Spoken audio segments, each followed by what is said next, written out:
Aujourd'hui, je vais vous parler du Niger et du Bénin. Si je parle du Niger et du Bénin, cela veut dire que je vais vous parler de leurs présidents respectifs. Donc, le général Tchiani du Niger et Patrice Talon du Bénin. Alors, qu'est-ce qui se passe en ce moment? Le Bénin a bloqué le pétrole du Niger. C'est-à-dire que ils avaient fait un arrangement. Comme le Niger, c'est un pays enclavé, ils n'ont pas la mer et ils ont le pétrole.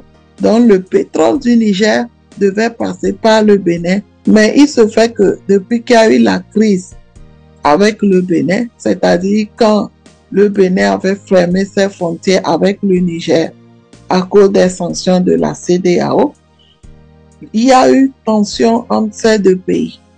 C'est vrai que après un moment, le Bénin a ouvert ses frontières, mais parce que le Bénin avait fermé ses frontières contre le Niger, donc ça a créé une tension qu'aujourd'hui, bien que le Bénin ait réouvert ses frontières, le Niger jusqu'à aujourd'hui a toujours fermé ses frontières.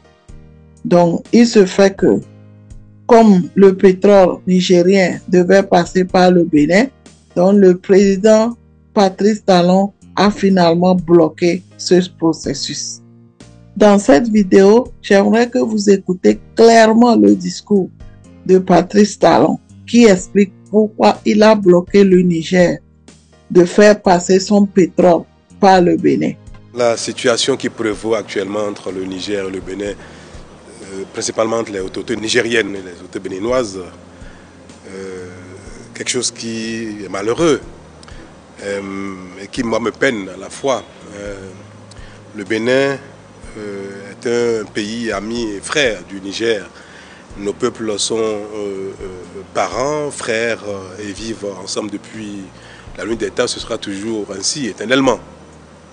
Si vous vous rappelez bien, le Bénin a été, par ma voix, a été l'un des tout premiers pays à plaider pour la levée des sanctions contre les pays qui ont été objets de coups d'État, notamment donc contre les autorités nigériennes. Et nous avons bataillé pour que la situation au Niger soit normalisée, ayant pris acte de changements politiques qu'il y a eu, bien que contraire aux dispositions universellement reconnues et promues, les voies des élections. Nous avons pris acte, j'en ai parlé plusieurs fois. Il y a un temps pour condamner, un temps pour souhaiter un rétablissement de l'ordre constitutionnel, mais aussi un temps pour prendre acte. Donc le Bénin a été l'un des tout premiers et j'ai plaidé pour que les sanctions soient levées et que la situation au Niger revienne à la normale. C'est le cas. Et le Bénin a mis en œuvre tout de suite les mesures de levée des sanctions et nous avons ouvert les frontières. Il est malheureux de constater que depuis, ce n'est pas le cas du côté des autorités nigériennes. Nous avons pris notre mal en patience parce que notre souhait est que les deux peuples continuent de vivre ensemble dans l'harmonie et que les autorités de part et d'autre travaillent au développement commun, à la lutte contre le terrorisme, contre l'insécurité qui sévit actuellement au nord du Bénin, notamment en provenance du sud des pays du Sahel, le Burkina, le Niger. Mais malheureusement, on l'observe pas. Le temps passe, on apprend que le Bénin aurait massé des troupes à sa frontière avec des forces étrangères pour envahir le Niger. Ce qui, du commun des vivants, est totalement ridicule. Il n'y a pas de raison que le Bénin agresse le Niger ou les autorités nigériennes avec des forces étrangères. On ne sait pas d'où ça vient. Est-ce que c'est juste parce qu'il faut un bouc émissaire ou bien, je ne sais pas. Bref. Toujours est-il que nous n'avons pas manqué d'occasion pour envoyer des messages aux autorités nigériennes de notre disponibilité pour collaborer, pour reprendre la collaboration comme jadis. Il y a quelque temps, nous avons même permis que les produits agricoles du Bénin aillent au Niger parce qu'il y a une pénurie de denrées, de céréales. Le Bénin est un pays qui est devenu exportateur de céréales, produits agricoles. Et tout le monde a pu voir et observer que bien que les frontières soient fermées, le Bénin permet que les biens de consommation, notamment les denrées agricoles, aillent au Niger. Mais arrivé au pont qui a su le fleuve Niger, à Malanville, qui est le passage formel entre le Bénin et le Niger, la frontière est ouverte du côté Bénin, mais du côté Niger, c'est fermé. Alors, le bord du fleuve est devenu le champ de trafic d'échange de biens, et des grosses barques chargent les biens à partir du Bénin, les denrées, le mil, le sorgho, le maïs, le riz, pour traverser la frontière. Donc il s'est établi un environnement d'échange informel, de trafic, et toute chose contribuant à désorganiser l'administration béninoise et à générer un dysfonctionnement des services publics, parce que ce n'est pas la voie normale d'échange. Mais nous avons fermé les yeux là-dessus parce que cela sert nos frères et sœurs du Niger qui ont besoin de denrées, qui ont besoin de céréales. Et il est malheureux de constater que cette solidarité que nous exprimons à l'égard de nos frères et sœurs du Niger a quand même créé un certain renchérissement du prix des denrées, notamment du maïs, du mil, du sorgho et consorts. Et nos compatriotes ont commencé même d'ailleurs à crier un peu, même à manifester. Nous payons un coût lourd au plan économique, au plan social, même au plan politique. Il y a eu des marches au Bénin contre le renchérissement du prix des denrées, notamment du maïs. Et l'exportation vers les pays voisins, notamment le Niger, est la seule cause, l'unique cause. C'est des quantités massives qui partent vers ces pays-là pour nourrir leur population au détriment du pouvoir d'achat des Béninois. Il n'y a pas meilleur acte de solidarité que celui-là. Donc, nous payons un coût lourd, je veux le répéter, au plan social, au plan économique, au plan même politique.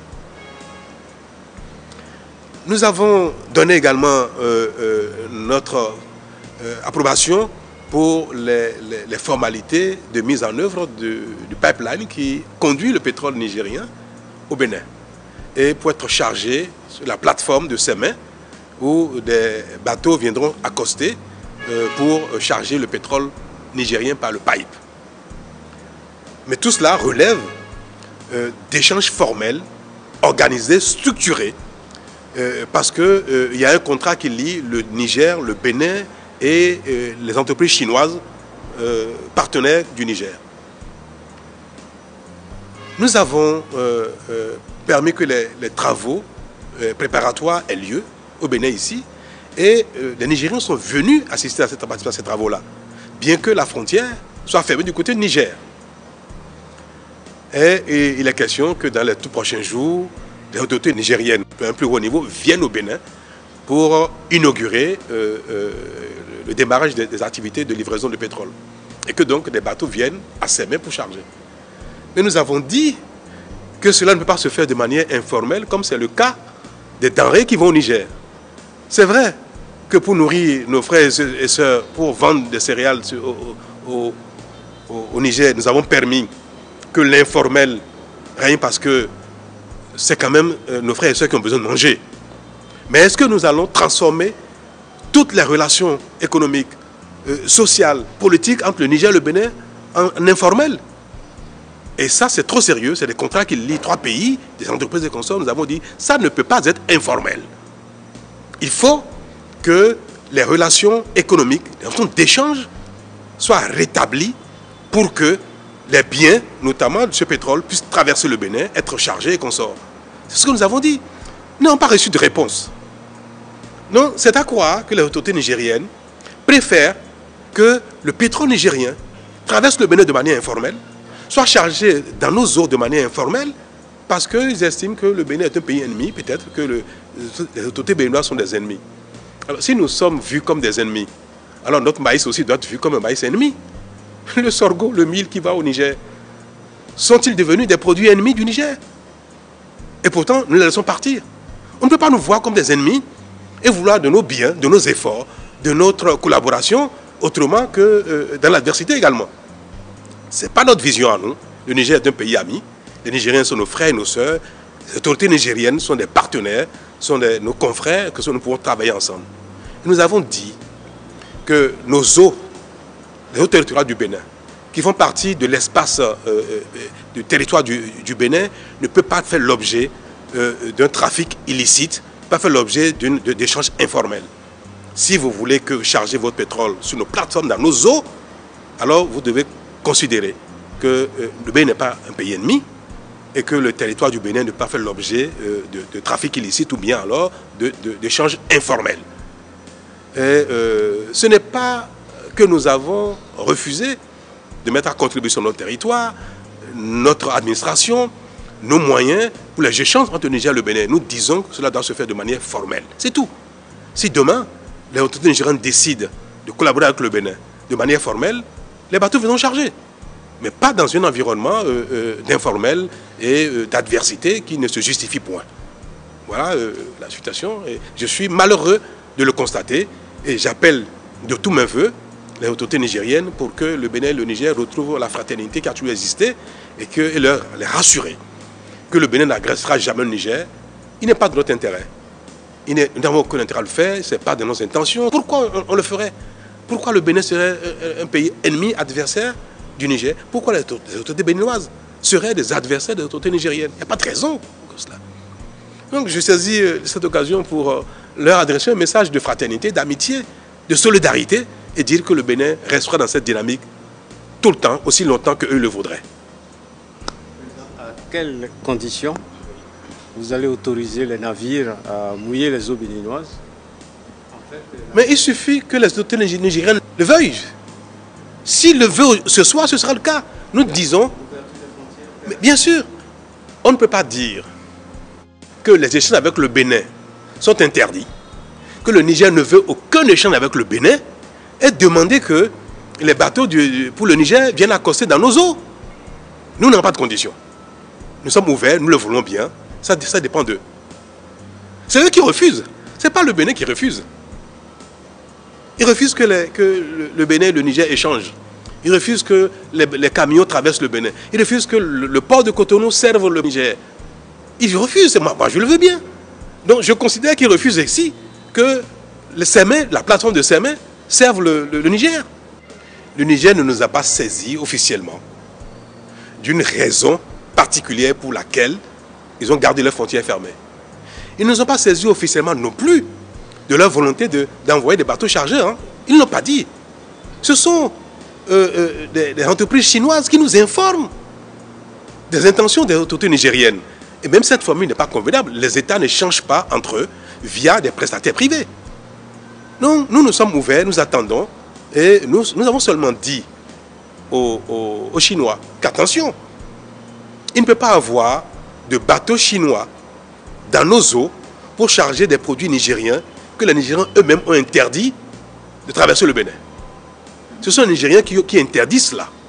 Quand vous fermez vos frontières, vous fermez des frontières pour les produits allant chez vous, pareil pour les produits venant de chez vous vers nous.